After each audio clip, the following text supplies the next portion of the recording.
bring you engaging interviews from guests, interaction from our one-of-a-kind distribution partners, مشغل stories that'll الفيديو take you زر off the beaten path, إخفاء current عناصر promos, التحكم في shows where you المشغل. can find us, and so much more. So stick around. Hey everybody, and welcome to episode 19 of See Things Differently, the podcast. I am here, David Woodbridge is here, and it is July already, so prime vacation season. And Not in Australia, it's not. that's right. In Australia, it's winter, so you could still vacation in winter. I guess so. That's true. Sorry. You could. Please continue. David just needs a vacation. So, I do. all of you, if you're listening, please help us choose the next vacation spot for David. And to help David get there to his vacation spot, we wanted to talk about travel. Travel via the perspective of a blind person, as David and I travel a lot for work. And then we were fortunate enough to get an orientation and mobility professional, or O&M specialist, on to also offer her perspective on travel, how she got into the industry, and is a very, very great friend of mine and former O&M instructor, Dr. Erin Foley from Alameda, California. She works at San Francisco State, and she can tell you a little bit more about all of that. But Erin, we are so excited to have you here. So welcome to the podcast. Yeah, thanks, Rachel. It's good to be here. Erin, before we hop into travel and all the excitement that can entail, can you tell us a little bit about yourself, how you got into O&M? I think it's a fascinating story, and you are just top-notch teacher. So tell us how all that started for you. Yeah, well, thank you for that, Rachel. You would have personal experience as to my teaching abilities. So Yes, ma'am. I appreciate them being top-notch. That's excellent. So I got into the field because I started raising puppies for Guide Dogs for the Blind after I got my undergraduate degree at UC Davis. And I learned about, at the time, what was a partnership between Guide Dogs for the Blind and San Francisco State, where they were doing a master's program in guide dog mobility instructors. And I was like, that sounds really cool because I just raised these puppies and this sounds awesome. And I really like dogs, and who doesn't? Who doesn't like dogs? But, Exactly. That's some people out there are going to be like, I hate dogs. Why did you say that? So that's fine. They like That's fine. cats, and that's a different They story. like cats. That would be my sister. So I applied to that program along with two friends from the puppy raising club and another person. And I was the one who did not get in. And that is okay, because then I got a call from the program coordinator at San Francisco State's orientation and mobility program. And she told me about the O&M side of things, the white cane side of things. And I'm like, hey, this sounds pretty cool. Sure. So I applied to that and got in. Now I am familiar with mobility needs when it comes to someone who is a wheelchair user. I had an aunt who was a wheelchair user all throughout my childhood and into my early teen years before she passed away. And it was, back in the day when ADA wasn't existing that great. And so we'd like go in through the back door of the building kind of thing. And it was like, I always thought it was like this cool secret entrance. She had some other opinions of it, and I have other opinions now. But like as a kid, I was like, this is so cool. This is like the special entrance with the awesome van with like the wheelchair ramp coming out the side. Anyway, so I thought it was really cool. But the only experience I had with people who were cane users or had any kind of visual impairment was picking them up on the ASUCD Unitrans buses, which is the bus system at UC Davis. And that was about it. And the rest is kind of history. But I must say, the several years of driving buses overlaps quite nicely with being an orientation and mobility specialist. So I've got some external knowledge that a lot of people don't have. Looking back, how would you say that driving buses kind of solidified that external knowledge for you? So for me, it has a lot more to do with the fact that I was extremely comfortable around public transportation. I could read bus routes, I could plan them, I could figure out how to get from a bus to another bus, do all the transfers, find the bus stops, all of that kind of stuff. I had this already innate knowledge as a driver that then transferred over to, okay, how do you teach the passenger side, basically? And during my process of being a driver, I also taught people how to drive buses. And so that involved a lot of language that winds up being very similar. You have to know all the traffic laws as a bus driver. You have to know how to read traffic signals and understand the cycles and what is going to go next so that you can like zone out for a couple of seconds here and there and then pay attention when it's going to be your turn, and just the nuances of that. And then Davis is a huge bicycle town. And so being able to be on the road with all the bicycles, I feel like that is another thing that has really like bled over into my O&M skills in teaching, where you're not just paying attention to vehicles, you're paying attention to pedestrians and bicycles as well. Speaking of buses, though, when people say to me, oh, yeah, look, it's stand 17, like I've tried different things to get to 17, then somebody politely tells me, oh, yeah, look, it's not just bus 36 that goes to stand 17, it's also bus 35, and you go, okay, let's just start making this a lot more complicated than it needs to be. So for those types of situations, because I'm assuming in the US you have that type of stand system, do you find most people try and get sort of caught up with feeling how complex it is rather than sort of breaking it down into, more measurable tasks? Yeah, I definitely think so. Yeah. So you're talking about some kind of like transit terminal or transfer center. Exactly. Yep. Yeah. And you've got all these different locations where the buses can pull up. And so it's like, at like a BART station, which is the Bay Area Rapid Transit here. It's our high speed, but it's our heavy rail system. And then at all of the BART stations themselves, there are multiple locations where buses can pick up and drop off and knowing which one it is. And then sometimes you've got like the bus that stops at every single stop, and then the rapid version of that bus, which stops at only every other stop, and they pull in at different locations, or sometimes they drop off at the same location, but you have to pick up at a different location. Yeah, there's a lot of complications that come with transfer centers or bus terminals, where having a layout before you go to it, or talking to a station agent and getting a layout, it can be really complex. I definitely have taught those many, many times as an O&M, especially like Rachel can tell you a couple of big ones. We had a community college just up the street from us, and then the BART station just down the street. And so teaching those two transfer centers, and if you could figure those two out, you could basically get anywhere. And so it would be lessons on just knowing that, but like recognizing that like the bus should stop at the same location every time. And then, okay, how do I find it? Do I count the poles when I go around the horseshoe shape? Do I have to cross to a center island? Are there multiple center islands? All that stuff. There's so much there. And this is where Rachel and I were talking a little bit last week about like, there's this mapping system on Google Maps where someone can input points of interest. And like maybe bus terminals is one that needs to have it, where you can preview bus terminals before you get to them. But I've definitely done the tactile map thing, and if you can get pretty zoomed in, those can be nice. Actually, that's not a bad idea, because like we always keep talking about how useful tactile maps are, and like I use them for like the F1 for the racing car stuff, and I use it for cricket because I can never work out what positions on a cricket field and football and baseball and all that sort of stuff. And then it never occurs to me, it's like, hey, well, you know what? You could even do a tactile diagram for a huge railway station or a terminal or whatever else you might be. Because you're right, because in my brain, I've really got I've got no idea where stand 17 is. It feels like it's about 30 or 40 steps off in that direction. And I've never sat down and had to somebody like even just draw me up like a dirty mud tactile diagram on a pen and a piece of plastic or something. I think that's a really good suggestion too, about sort of like pre-planning a little bit more. If you know you're going to go there all the time, then spend a little bit more effort in just orientating yourself to doing it. Because I always say to people, there's a difference between mobility and orientation, and if you don't have both of them, then you might as well not bother half the time.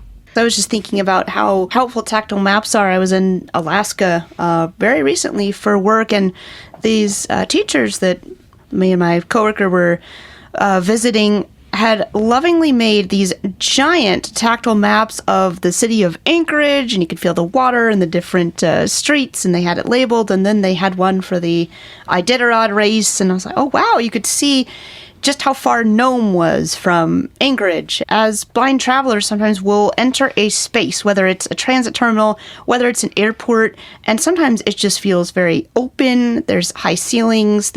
If you take the airport scenario, there's people, bags everywhere, people talking. It's very hard to kind of get orientation. But if you have a map of the space, or even cities, I found really helped me to kind of conceptualize like the landscape. Oh, that's how far Nome is. Okay, it is really far. Yeah, and is there any? And this is me. This is my second thing is terminals. It's also never occurred to me to do tactile maps of the terminal building. It's like you think as a professional in the field, and I've been blind for a long time, and I've been travelling. I don't know what it is, but sometimes you just don't stop in your brain and go, you know what, there is technology these days. There's manual ways of doing things. There's other ways of doing. And I think half the time, particularly if it's, vacation time in the United States, but you don't stop to think about the simple things that would make life a lot easier for you. Yeah, I mean, I love me a good tactile map. That's part of what my studies were all on, so I am all about those. But then you also have to think, we had talked about before we started recording, technology, right? So you've also got that side of things where, back in the day, Rachel would pull up FaceTime to get herself through some airports. Oh, yeah. And today you can choose to use another system that has a human or, even an AI. So here at San Francisco, I know a couple of the airport terminals are completely IRA enabled, and you don't have to have your own account. As long as you've got the app, you can use IRA through the airports, for example. And then one of them actually has some wayfinding beacons still, which is also really interesting. So, but how many people know that and can use them? Right? So there's that thing too, where you've got like this old technology that I happen to like, things like sound source and wayfinding beacons and, going from one point to the next point, like breadcrumb style. And then they're gone because technology changes or whatnot. So that's also another thing, which is also really interesting. But yeah, the tactile maps of airports are great because you can figure out how many gates are at each terminal. What do they look like? Are they the spoke style, or is it just one long strip like a hangar? Do you find half the time you're sort of trying to talk to people as well as about, look, if you slow down and just take your time, pre-plan, you're actually going to end up being not so stressed, and you'll be much more comfortable. And hey, at the end of your travel, whatever it is, you'll be able to enjoy yourself more. Yeah, no, I agree with that. Especially the take a moment, take a beat, take a second, and the pre-planning especially, right? Because the more you know before you go somewhere, the less surprises there will be, and therefore the less stress that's going to manifest in you. Like, I do the same thing. When I travel myself, I try to pre-plan, and the few times, like this epic trip that I did in college with a friend, where I did not do the pre-planning, it turns out the transit from the airport to the hotel was something that was not planned at all. And that caused me a lot of anxiety. In the early 2000s, pre everyone having a smartphone. So, right. Oh, no. then I'm actually having to use some travel skills, right? And talk to people and do that stuff. And I must say that, I'm just as terrified to talk to strangers sometimes as the next person. That seems to be increasing, by the way. Fear of talking to strangers. I know. But people are, depending on where you are, a lot of people are really nice. Hey, you look lost. How can I help you, right? Yeah. But yeah, that pre-planning, like I said, it can really reduce that stress. And even if it's just knowing Uber is off-site here, I have to take a bus to get there. Or Lyft and Uber, or whatever shared ride share is at the arrivals or the departures, not the arrivals at this airport. Right. Because depending on the airport, it might not be there. So for example, LAX, no one likes to drive into LAX because it's a horseshoe and it's a pain and it takes forever to get around all the terminals. So they've completely moved rideshare off site. So you have to take a bus to get to rideshare. But you have to know that before you get there, because otherwise you're looking around for your ride share and it doesn't exist. Yeah, it's only about a 2 or 3 kilometre hike. It's okay. Don't worry about it. The other question I'll ask is this huge division, I think, between cane users and guide dog users, because,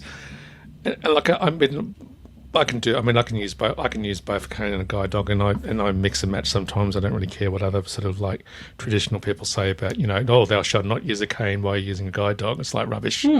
My instructor always said, whatever works for you, go for it, and it won't hurt the dog, so don't worry about it. But the thing I'm always worried about guide dog use, and this happens to me all the time, I get so comfortable in saying to my dog, find the escalators and, find the door and everything else, or even worse on a runway platform if I've not planned what car I'm getting on in relation to the stairs. I get off for my white cane and go, no, I find the blasted stairs this time.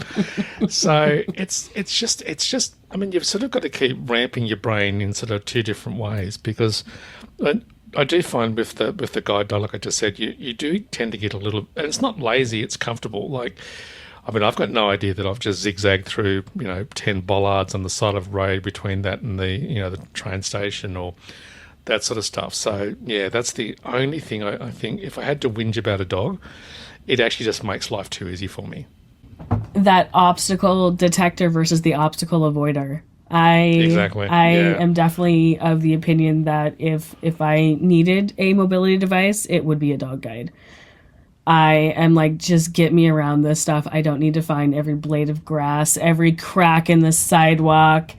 Let's just do this. But, the orientation skills are way different, in my opinion. Or not different. They're the same orientation skills, but it's heightened, in my opinion. Like, with the dog guide user, you're thinking about different things. So you're talking about weaving in between bollards, right? You're like, oh, we just did this weird zigzagging thing, so now I know where I am. Whereas the cane might find each and every one of them, and each one is a landmark. And like, okay, I found one, now I need to find the next, now find the next.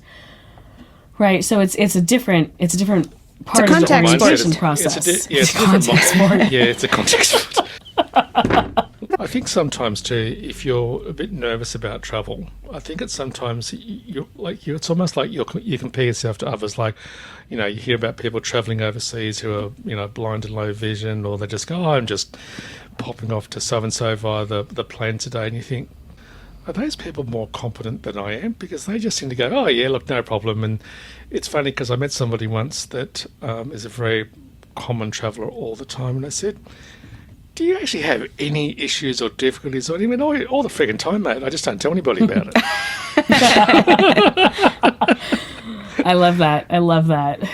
It's true. Yeah. We're all human, and we all have, different strengths and different things that we can improve on. And, like, I guess, Erin, what would you say are maybe your top, 3 travel tips, even just for yourself or for the people you teach or for blind people in general? One of the biggest ones that I think about is the pre-planning, right? Yeah. So I want to know how I'm getting between my locations, right? Mm-hmm. So how am I getting to the airport?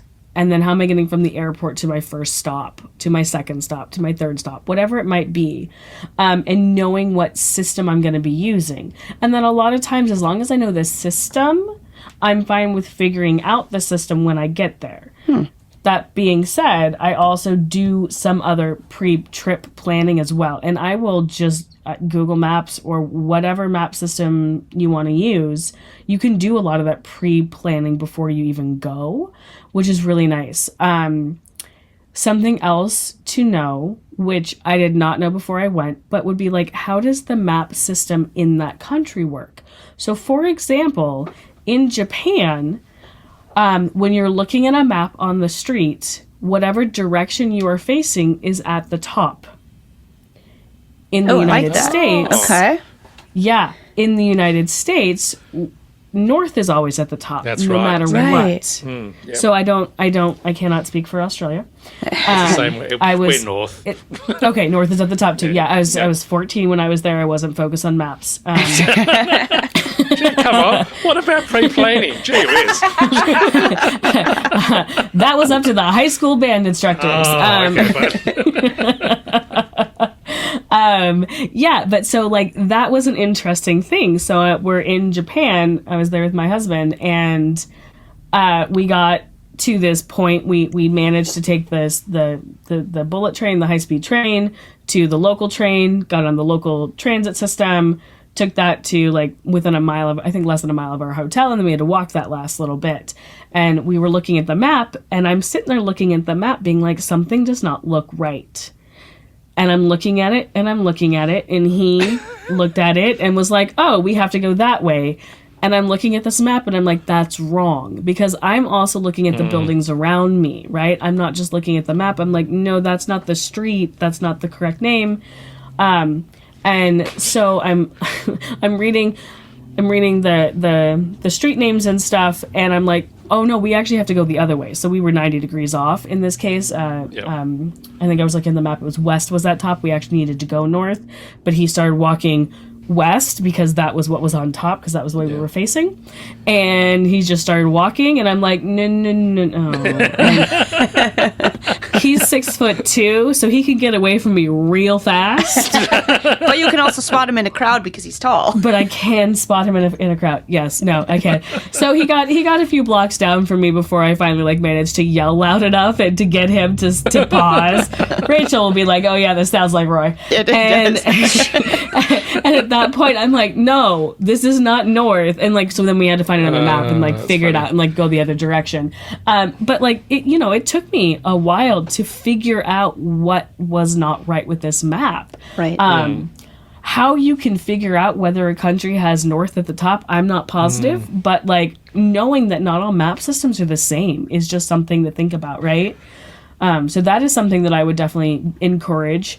Another one would be to think about what kind of infrastructure there is, and by infrastructure I mean streets and sidewalks and stuff.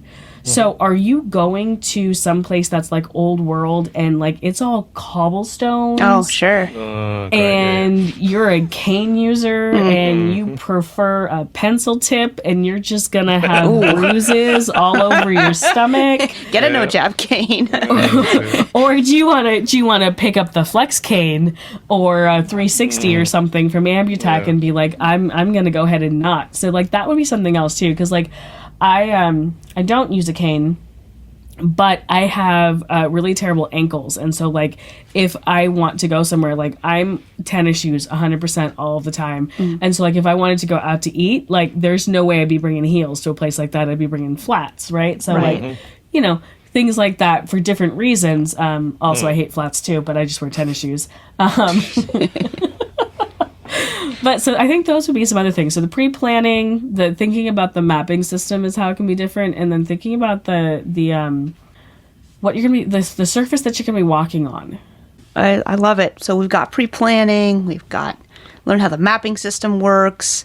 Realize that if you're going to be encountering a lot of different surfaces, maybe carry an extra or different cane tip with you. If you're a cane user, I think that's fantastic. I guess my tip I'd throw in kind of as we conclude this segment would be don't be afraid. I know we talked about fear of talking to strangers, but if somebody is helping you out, or I get assistance through airports, again, sometimes it's more efficient, or I'll ask, hey, can you recommend maybe a good place to eat or something to do if I happen to have an extra few hours in a city. So don't be afraid to talk to someone at an airport or someone at your hotel, because sometimes you can find some really great info out at that way as well.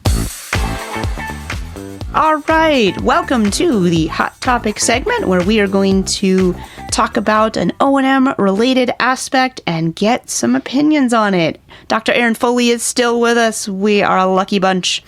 And today we want to talk about AI or technology overall in O&M. I think we're going to chat a bit about the Ray-Ban Meta glasses, and as we've seen a lot of apps come onto the scene since the software is becoming open to developers, and we're seeing a lot of independent app developers put their beta apps on the glasses and want testing, and it's definitely creating a bit of a splash in the field. So, David, I'm going to throw it to you first. What do you think about using your Meta glasses for, I guess, orientation? Would you walk around your block with them and, given a certain app, have it tell you information as you're walking by? The Meta AI for me is actually really, they're great in some circumstances. The main thing is they're wearable. So I've got my hands free. I can use my voice. I don't have to constantly get out my phone and start waving it around with the camera and, running the app and making sure that's going through my headphones properly. I'm already wearing the Meta right. Ray-Bans already. So that's number one. Number two, it's a secondary or a thirdary or a fourthary or whatever you want to call it. assistance, because there is no way that I'm going to walk around anywhere without my cane or my guide dog or both. So I sort of shudder when I hear people say, I'm just going to go for a walk with my Meta Ray bands, and go, are you going to be using any obstacle detection techniques? They go, no, the AI will tell me all about it. It's like, no, they won't. I can guarantee pretty much now that you're going to be saying hello to a few branches and maybe occasional pole, and you might step over a curb and all sorts of horrible, nasty things. So that's number 2. And number 3, I always keep in the back of my mind that AIs hallucinate every now and again. So they don't do it all the time, but they occasionally get it incorrect. Now, most of the time, if I'm on a railway station, it's pretty good about, getting most things right. Occasionally, طاقة البطارية 84 علامة بالمئة. يجري شحن. The actual platform rather than the إيقاف مؤقت. زر. control center or something like that. So that's that one. The other one too is the fourth one that we've heard on a few podcasts is when you ask them for walking directions, and they sound so confident in, you turn left into George Street, and then you take 2 more streets with audible signals, then you turn right onto Smith Street, and 50 metres up on your left will be the building that you're going for. The problem is there is no such thing as George Street or Smith Street. So it's got it completely wrong. But the way it's talking, because it even says to you, do you want me to give you step-by-step instructions on how to do this?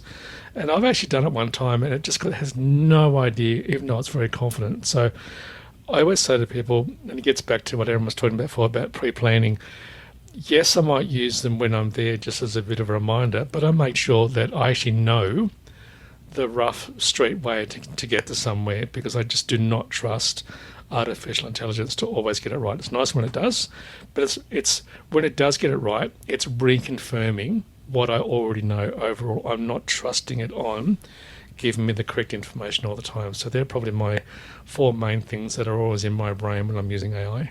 I think that's great. And there are even, apps that can tell you, when the audible signal is green, and we have that technology on our Stellar truck as well, and it's wonderful. But I always, like you, use it as a backup.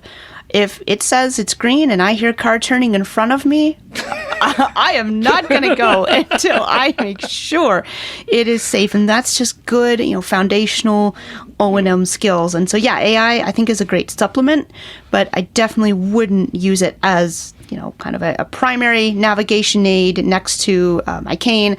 I just think that we always need to be very conscious of our surroundings and situationally aware before we just, fall into the technology and think it's going to be perfect. Aaron, what do you think? You are a professional. I mean, you teach others to teach O&M, and you've done a fair bit yourself. What do you think about all this AI stuff?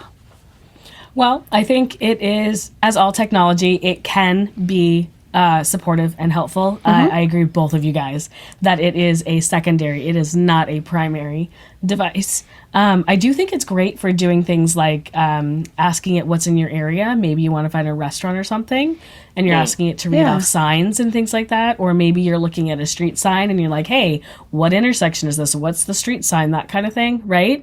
Like, I think those things can be really, really useful. But using it, thinking about it as a primary mobility aid, man, we have been trying to find something other than a cane or a guide, either human or a dog, to figure out drop-offs, any kind of elevation change, right? Yes. Or those head height hazards for so long, and it just doesn't exist. We've had the case sonar, we've had the mini guides, we've got the smart cane, we've got Meta, we've got all of these things that have been trying to do this, and hey, guess what? The best thing is a dog guide, a human guide, or your white cane.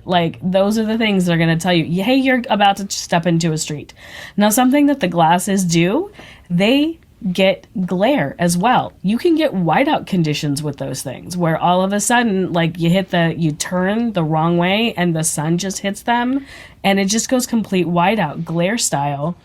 And so then, if you don't have your primary mobility device, you're stuck.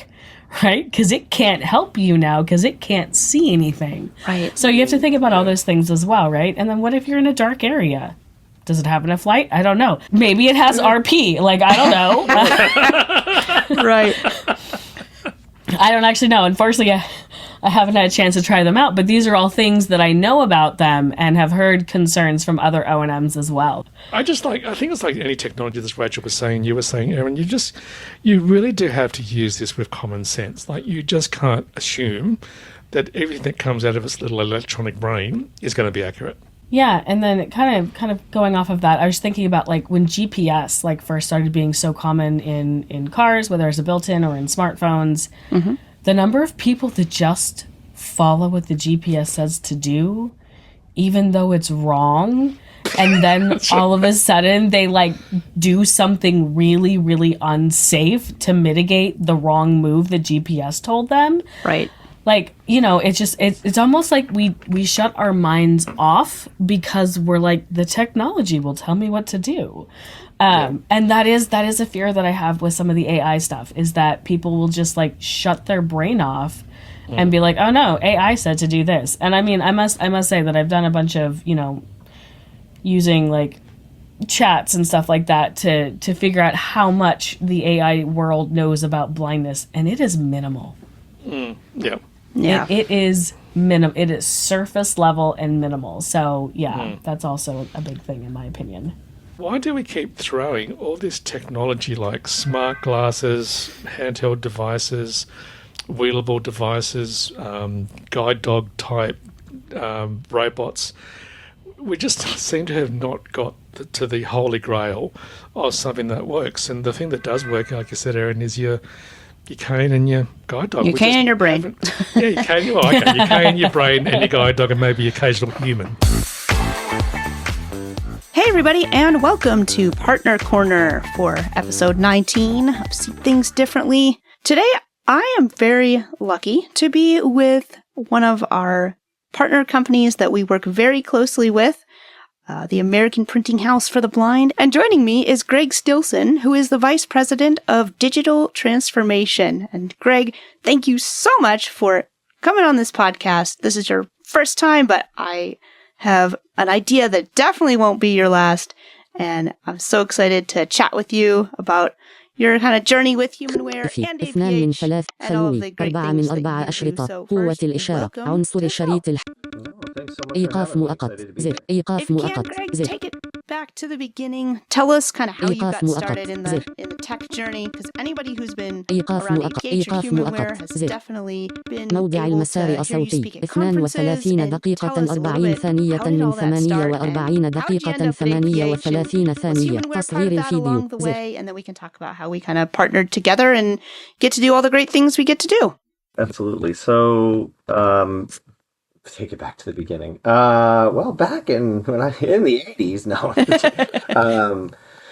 I am a blind person myself. I grew up in Wisconsin here, and my parents elected to have me mainstreamed through the schools, and so I've worked with all of the systems that are there. Many teachers of the visually impaired, who I still credit for much of any of the success that I've achieved in my life. I look at my TVIs and my parents as like key indicators of my success. Like they paved the way so that I could have the privileges and the things that I did growing up, right? And so one of those things was I had a teacher of the visually impaired who really jumped ahead of the game with technology in the late 90s, when blind kids were not really that active in computers. She really pushed the boundaries in getting me access to a computer with JAWS and early training on the JAWS, the early versions of JAWS and things like that. She also got me really into Braille devices. I was one of the first kids, I think, in Wisconsin to ever touch a Braille note back in 2000. Things like the Braille Light and the Braille and Speak, she got in my hands really early, and that combined with my dad, who's also in technology and network architect and stuff like that. We were one of the earlier families to have a personal computer at home, and so for the longest time, he really kind of emphasized, getting my hands inside the computer and taking it apart and, really kind of engaging me in those kind of activities, to familiarize myself with how computers worked. And so, fast forward, I went to university I started with computer science, thinking that I wanted to be a programmer, and then quickly realized that I hated every aspect of programming ever. Too much math?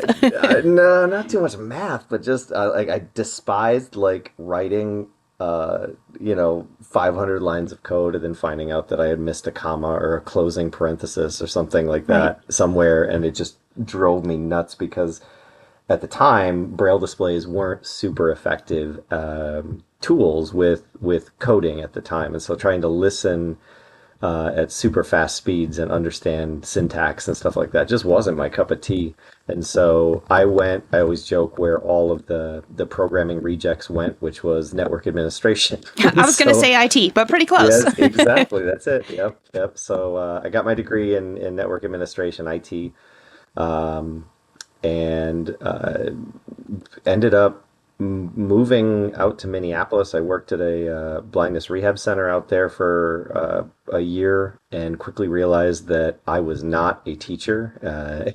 So I ended up at a conference, and Dominic Gagliano, former VP of sales at Humanware, basically offered me a tech support position. And, I'm a young kid at that point, and I'm living in Minneapolis. And so the winters there are negative 30 degrees. And I'm like, I don't have to stand out waiting for a bus. I can work from home. Sweet. So I got to work from home way earlier than it was cool to work from home. Yeah. And so if I look back on my career, the time I spent with tech support, I still look at defining moments in my career because it really taught me about problems and understanding challenges that people have and solving problems, right? And as time progressed, I always joke I did so many different jobs when I was with Humanware. From sales to product specialist to eventually leading the Braille product pipeline there. And so, culminating in products like the Brailliant and the Braille Note Touch and things like that. So, but I look back on the time that I spent in tech support, and it really kind of coined this line that I tell to all of my product managers that I oversee now, which is you need to fall in love with the problem and completely understand the problem, right? And so when you're developing products or solutions, we're not developing tech for tech's sake, but we're developing solutions to problems. And if the problem isn't relevant, then the solution doesn't really matter, right? And so I worked. I was with Humanware for about 12 years. I left in 2017, I want to say, and we left on great terms. It was time for a change for me and my family. Yeah. I ended up moving on and leading product at IRA for a few years. The startup life was a very, very different life than the traditional kind of corporate lifestyle kind of thing. And it was really a lot of fun. I look at those 3 years with IRA, and I had it was some of the best product design and innovation experience that I've had probably in my career, just because it was so fast paced, it was so different. And we were doing really cool things. That was at the height of when IRA had closed their Series B funding, and I got to be part of the 2 من 3 أشرطة واي فاي عنصر شريط الحالة أسحب للأسفل ب3 أصابع لعرض الإشعارات السحب للأسفل ب3 أصابع لعرض مركز التحكم اضغط مرتين للتمرير للأعلى. I was actually texting with a former product manager, a friend of mine, and he worked on the Horizon glasses with me at the time. And when the Meta glasses came out, I texted him and joked that, hey, this is exactly what we wanted back in 2018. You set trends. You were working from home before working from home was mainstream. You're taking Ira hands-free before smart glasses are mainstream. I mean, this is the kind of guy you are. This is cool. Right. Yeah, exactly. I'm just mistiming the a little ahead of your time there. That's just it. Yeah. But what's funny is throughout probably the 3 years that I was at IRA, and I had kind of stepped away from the education. My heart and soul has always been in education, right? Like it's what Humanware's bread and butter was always and is continues to be. Right. And so I stepped away from education when I went to IRA, and I kept getting pulled back in. Teacher friends of mine would say, "Hey, you should come exhibit at this education conference," and IRA wasn't really in education at the time, but I was like, I can't say no to my teacher friends. Like, I gotta go. Right. So throughout that time, I was continuously getting recruited by folks at APH, and there was a big change at APH happening at the time. Dr. Craig Metter had just taken the president job there, and he was really looking to sort of elevate APH in the field, and to do that, really elevate the partnerships that we culminated. And that's something that I look back on over his last 10 years of being president there, and really kind of bringing the field together, at least the Humanwares, the Visperos, the LVIs, the other companies that are out there, right? Making sure that they're all kind of brought in, along with the partnerships with the consumer advocacy organizations, the NFBs, the ACBs, the AFBs, those type of things. And Right. so as I started seeing that trend and the shift happening at APH to make it more of a collaborative organization, there was some changes happening, and it was starting to look like the right time for me to kind of jump back into the education world. And APH, is so closely connected with education. It just seemed like the right spot. And so Ann Lancaster, who's the VP of Innovation and Strategy, said basically, like, you need to come in and really look at our technology and take a corporate style of technology development, making sure that, like, we were able to get products out on time and get products that are partnered through partnerships and things like that. So in January of 2020, right before everything went crazy, Yeah. Wow. I joined APH, and was really sort of just focused on a few of the projects. Right, I did a lot of work getting the Mantis over the finish line when the Mantis launched. I did some work with a low vision product at the time, and then really my core goal when I joined was to kick off the Monarch project. And that's where it all kind of started, was in 2020 with we did a request for information, kind of a RFP process that went out. We had a number of folks that sent in responses to that. We had in-person and virtual demonstrations. It's hard to present on, like, tactile technology when you're trying to virtually present on it, but that was the world we were living in back Yeah, then, we had to right? do our best. You're right. Yeah, exactly. And so, but yeah, long story short is, Humanware was selected as the partner, and the rest is history. Then, 5-6 years later, here we are with a product that's, I think we have about 1,600 of them in the hands of users right now. So it's it's happening, and you're seeing further adoption and functionality that is coming from this. So I think it's been a really exciting 6 years now, and I'm happy where I'm at. I like what we're doing. My role now is really more at the digital innovation side of things. So I now oversee the technology innovation, but I also oversee our recording studio. Many folks may not know that APH has a really high quality recording studio. We do many of the books that you listen to on NLS Bard. They're recorded right there in Louisville, Kentucky.